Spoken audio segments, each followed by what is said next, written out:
பெருமாள் கோயிலெல்லாம் பார்த்தீங்கன்னா சடாரின்னு ஒன்று வைப்பாங்க. அது எதுக்குன்னு தெரியுமா? நாம் பிறந்த உடனே ஒரு 7 மாதம் ஆன உடனே நம்ம உடம்புல சடம் அப்படிங்கிற பேரில் ஒரு காற்று ஒன்று உள்ளே வந்து அமைதியாக ஒரு இடத்துல உட்காந்துக்கும். அந்த காற்றோட வேலை என்ன அப்படின்னா, போன பிறவியில் நீங்கள் என்னென்னலாம் பண்ணினீங்களோ அதெல்லாம் நினைவுபடுத்துறதே அந்த காற்று தான்.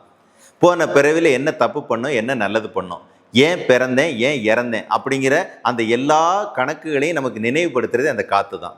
இந்த பிறவியில் அந்த தவறுகளை எல்லாம் திரும்ப செய்யாமல் இருக்கிறது அந்த காற்று வந்து முழிச்சிக்கிச்சு அப்படின்னா, நம்ம போன பிறவி ஞாபகமெல்லாம் வரும். போன பிறவியில் செஞ்ச நல்லதுகளை அதிகப்படுத்தலாம், போன பிறவியில் செஞ்ச தவறுகளை குறைக்கலாம் அப்படிங்கிறத பரமபதத்தில் இருக்கக்கூடிய பரம்பொருளாகி அந்த பெருமான் நினைச்சா அந்த சடம் வந்து நினைவுக்கு வரும்.